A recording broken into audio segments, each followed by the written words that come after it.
এখন আমরা আলোচনা করব কোশ্চেন নাম্বার খ নিয়ে। কোশ্চেন নাম্বার খতে বলছে 6 + 5 + 3 = 1 1 1 0 ব্যাখ্যা করো।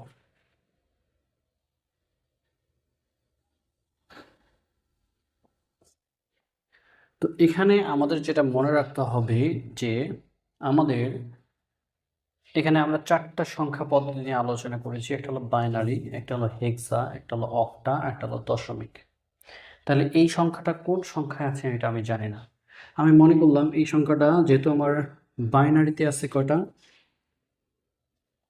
বাইনারিতে আছে 0 1 দুইটা, তারপরে অক্টালে আছে ও সিটিতে আছে 0 1 2 3 4 5 6 7, তারপরে হলো দশমিক আছে ডিইসি, ডেসিমালে আছে 0 1 2 3 4 5 6 7 8 9, তারপরে হেক্সাতে আছে 0 1 2 3 4 5 6 7 8 9, A B C D E F। A বলতে হলো দশমিকে 10, B বলতে হচ্ছে দশমিকে হচ্ছে 11, C বলতে হচ্ছে দশমিকে 12, এটা হলো 13, এটা হলো 14, এটা হচ্ছে 15। সো আমরা এখানে দেখতে পাচ্ছি যে এই ছয় সংখ্যাটা অক্টালেও আছে, 6 সংখ্যাটা দশমিকের মধ্যে আছে, 6 সংখ্যাটা হেক্সাতেও আছে। তাহলে এটা কি কি হতে পারে? এটা হচ্ছে আপনার অক্টাল হতে পারে, এটা হতে পারে হচ্ছে আপনার হচ্ছে ডেসিমাল হতে পারে, দশমিক হতে পারে, এটা কি হতে পারে হেক্সা হতে পারে, কারণ তিনটাতেই 6 আছে। সেম ভাবে এটাও হতে পারে, সেম ভাবে এটাতেও আছে 5, তিনটাতে আছে, তারপরে 3 আছে, 3 জায়গায় আছে। সুতরাং আমরা বলতে পারি যে এই যে তিনটা সংখ্যা সেটা অক্টালেও আছে, ডেসিমেলও আছে, হেক্সাও আছে। তো তিনটার যে কোনো একটা সে হতে পারে, আমরা নট শিওর না। আর এখানে এই সংখ্যাটা এখানে 1 আর 0 আছে, 1 0 সংখ্যা প্রত্যেকটা 1 0 0 1 0 1 0 1।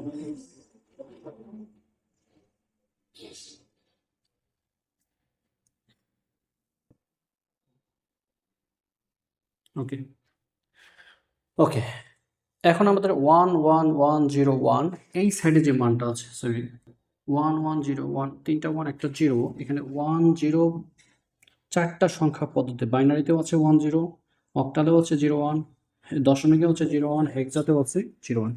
সুতরাং এই সংখ্যাটা আমাদের হতে পারে বাইনারি, অক্টা, ডেসিমেল, হেক্স, যে কোনো একটা হতে পারে। তো সেক্ষেত্রে আমরা একটা কাজ করতে পারি, আমরা ক্যালকুলেটরের মাধ্যমে এটাকে আমরা একবার দশমিক ধরবো সবগুলা। যেমন 6 + 5 + 3, দশমিক ধরবো মনে মনে, ধরে চেক করব কত আসছে, 14 আসছে দশমিকে।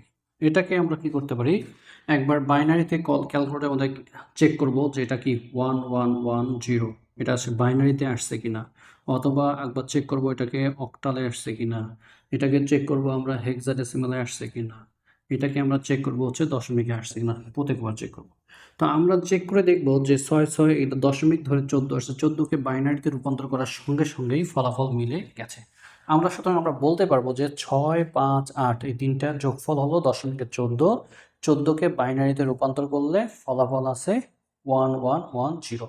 সুতরাং আমরা বলতে পারি যে তিনটার যোগফল আছে, বাম সাইডের যোগফলগুলো হচ্ছে কি দশমিক সংখ্যার যোগ, আর ডান সাইডের যে আছে সেগুলোর ফলাফলটা হচ্ছে বাইনারিতে দেওয়া আছে। এটাই আমাদের মূলত ব্যাখ্যা।